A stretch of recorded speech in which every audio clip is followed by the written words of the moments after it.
आप सभी को गजेंद्र सिंह वाराणसी का सप्रेम नमस्कार।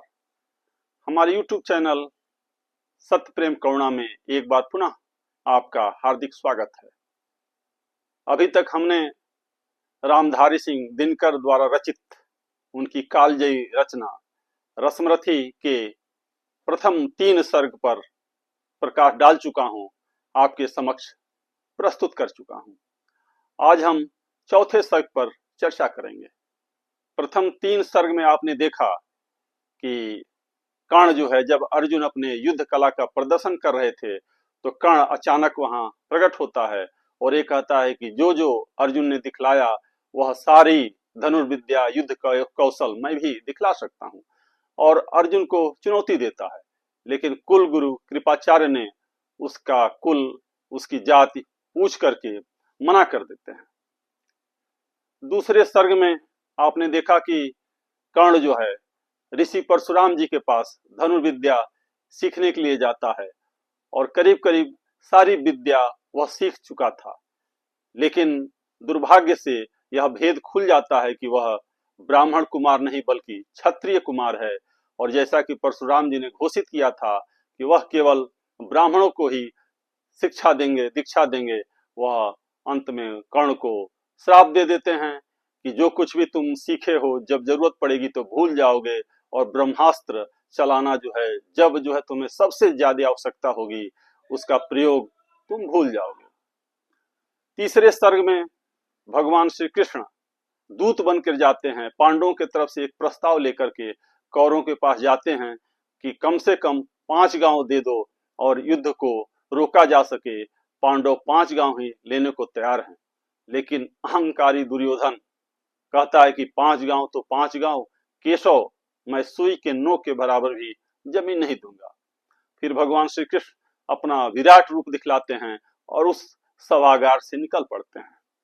रास्ते में जो है कर्ण मिलता है और कर्ण को भगवान समझाते हैं कि तुम पांडव के ज्येष्ठ भ्राता हो और कौरवों का साथ छोड़ दो और पांडवों की तरफ चले आओ। लेकिन कर्ण जो है मित्रता को अहमियत देता है और कहता है कि दुर्योधन मेरा मित्र है, किसी भी स्थिति में मैं उसका साथ नहीं छोड़ सकता हूं। इसके साथ ही तीसरा सर्ग समाप्त हो जाता है। चौथे सर्ग की शुरुआत करें उससे पूर्व आपसे विनम्र निवेदन है कि अंत तक इस वीडियो में मेरे साथ बने रहें, और अभी तक अगर हमारे चैनल सत्य प्रेम करुणा को सब्सक्राइब नहीं किया है तो उसे यथाशीघ्र सब्सक्राइब कर दें। भगवान श्री कृष्ण जानते थे कि कर्ण के पास जन्म से ही कवच कुंडल है, और जब तक कवच कुंडल है वह युद्ध में मारा नहीं जा सकता है। तो मंत्रणा करते हुए भगवान श्री कृष्ण देवराज इंद्र को सलाह देते हैं कि किसी भी तरीके से आप कर्ण से कवच और कुंडल हासिल कर लीजिए, क्योंकि जब तक कवच कुंडल कर्ण के पास है कोई उसे मार नहीं सकता है, वह युद्ध में मारा नहीं जा सकता है। देवराज इंद्र जो कि अर्जुन के देव पिता थे, वो भी सोचने लगते हैं कि कैसे जो है कर्ण से उसका कवच कुंडल हासिल किया जाए। तभी उनको ज्ञात होता है कि कर्ण जो है प्रतिदिन 1 पहर तक भगवान सूर्य की पूजा करता है, आराधना करता है और अंत में अर्घ देता है। उस समय जो भी याचक उसके पास जाता है और जो कुछ भी मांगता है कर्ण उसे सहर्ष दे देता है। यह विचार आते ही देवराज इंद्र के चेहरे पर कुटिल मुस्कान आ जाती है और वह सोचते हैं कि कर्ण से जो है इसी तरीके से उसका कवच और कुंडल हासिल किया जा सकता है। और एक दिन जब कर्ण भगवान सूर्य की आराधना कर रहा था, देवराज इंद्र जो है विप्र के भेष में, ब्राह्मण के भेष में, एक भिखारी बन करके, याचक बन करके पास के झुरमुट में छिप जाते हैं। और कर्ण जो ही अपनी पूजा समाप्त करता है तो उसे आभास होता है कि बगल कोई झुरमुट में कोई छिपा हुआ है। तब कर्ण कहता है कि जो कोई भी हो वो सामने आवे और उसे क्या चाहिए वह मांगे, मैं सहर्ष देने को तैयार हूं। लेकिन इंद्र जो है, जो कि देवराज हैं, देवताओं के भी राजा हैं, उनके अंदर कहीं न कहीं से एक आत्मग्लानि है कि मैं छल करके जो है कर्ण से उसका कवच कुंडल, जो कि उसे प्राण के समान प्रिय है, युद्ध में उसकी रक्षा करने वाला है, उसको मांगने जा रहा हूं। तो कहीं न कहीं अपराध बोध का भाव उनके अंदर था। लेकिन चूंकि अर्जुन उनका पुत्र था जो है, तो पुत्र मोह में जो है वह निर्णय लेते हैं और कर्ण के सामने आ जाते हैं। दिनकर जी लिखते हैं कि रवि पूजन के समय सामने जो याचक आता था, मुंह मांगा वह दान कर्ण से अनायास पाता था। तो देवराज इंद्र सामने पहुंचते हैं, लेकिन वह एकाएक सहर्ष भाव से नहीं कहते हैं, सहज भाव से नहीं कहते हैं, भूमिका बनाते हैं कि जो मैं मांगने आया हूं, जो मैं चाहता हूं, क्या तुम वह दे सकते हो? मुझे नहीं लगता कि तुम वह दे पाओगे। लेकिन कर्ण कहता है कि मेरी ख्याति है, मेरा चारों तरफ यश है कि जो कुछ भी पूजा करते समय, भगवान सूर्य की आराधना करते समय जो भी याचक मेरे पास आया और जो भी मेरे पास था, मैं सहर्ष उसे दे सकता हूँ। और आप कोई भी हो विप्र देवता, अगर मुझे प्राण भी मांगेंगे मेरा, तो वह भी मैं देने को तैयार हूँ। ऐसी कौन सी चीज है, आपको क्या चाहिए जो मैं नहीं दे सकता हूँ? तब जो है कर्ण कहता है, भला कौन सी वस्तु आप मुझ नश्वर से मांगेंगे, जिसे नहीं पाकर निराश हो अभिलाषा त्यागेंगे। गो धरती धन धाम वस्तु जितनी चाहे दिलवा दूं, इच्छा हो तो शीश काट पर पद पर यहीं चढ़ा दूं। कर्ण कहता है कि अगर आपको थोड़ा भी संशय है तो बोलिए, गर्दन जो है काट कर कभी आपके पैरों में चढ़ा दूं।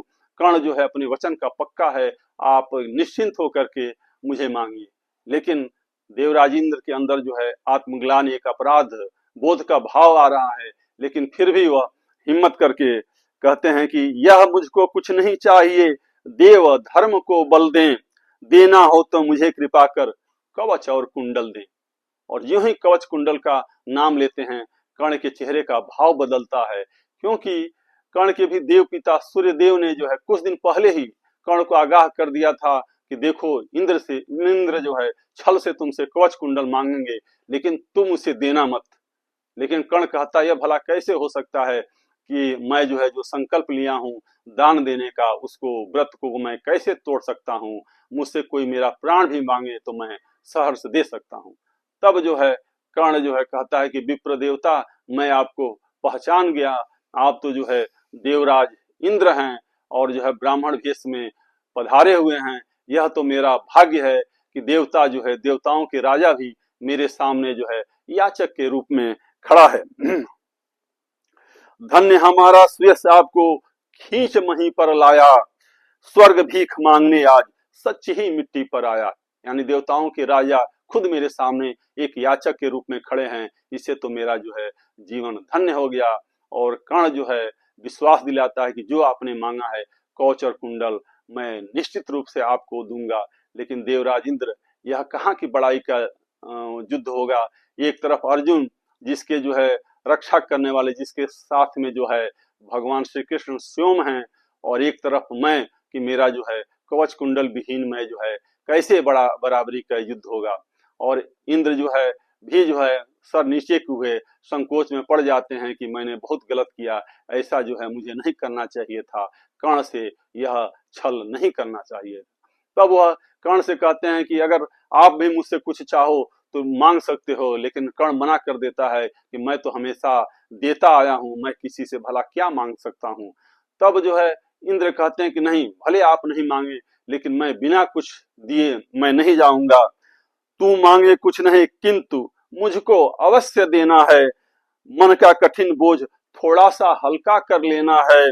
ले अमोघ यह अस्त्र, काल को भी यह खा सकता है। इसका कोई वार किसी पर विफल नहीं जा सकता है। तो इंद्र जो है उसको एक अग्नि नामक अस्त्र देते हैं, और उसकी खूबी ये थी कि उसके किसी पर भी अगर उसको छोड़ दिया जाए तो उसका वह विनाश कर देती है। लेकिन इंद्र कहते हैं कि कर्ण, इसका प्रयोग केवल एक बार ही किया जा सकता है, और एक बार प्रयोग होने के बाद से तुरंत मेरे पास लौट करके आ जाएगा। इसलिए जो है तुम इसका सोच समझ करके प्रयोग करना। और एक अग्नि नामक अस्त्र जो है इंद्र कर्ण को दे देते हैं। और कर्ण भी मन ही मन सोचता है कि चलो, मेरा तो प्रतिद्वंदी केवल अर्जुन ही है, और मुझे जो है और किसी पर तो इसका प्रयोग करना नहीं है, केवल मेरा प्रतिद्वंदी युद्ध में तो अर्जुन ही रहेगा, और एक अग्नि जो है मेरे लिए जो बहुत ही ठीक साबित होगा। आपको मालूम होगा कि महाभारत के युद्ध में जो है जब तक एक अग्नि कर्ण के पास था, भगवान श्री कृष्ण अर्जुन का रथ जो है उसे दूर ही रखते हैं, पास ही नहीं आने देते थे। और उसके बाद से भीम के लड़के घटोत्कच को खड़ा कर देते हैं युद्ध के मैदान में, और वह पूरी सेना पर इस तरीके से कहर बन के टूट पड़ता है। तब बार बार दुर्योधन के आग्रह पर कर्ण जो है उस एक अग्नि अस्त्र का प्रयोग कर देता है। तो चौथा सर्ग जो है यहीं पर समाप्त होता है, और जो है इंद्र जो है कर्ण की प्रशंसा करते हुए जो है देवलोक को पधारते हैं, और निराश भाव से एक बार पुनः जो है छल का शिकार होते हुए कर्ण जो है अपने घर के तरफ जाता है। यहीं पर जो है चौथा सर्ग समाप्त होता है। आपने बड़े प्रेम से इस प्रसंग को मेरे साथ सुना, इसके लिए मैं आपका हृदय से अनुग्रहित हूँ। और एक बार पुनः आपसे अनुरोध है कि मेरे चैनल को तुरंत सब्सक्राइब करें और मेरा सादर प्रणाम स्वीकार करें।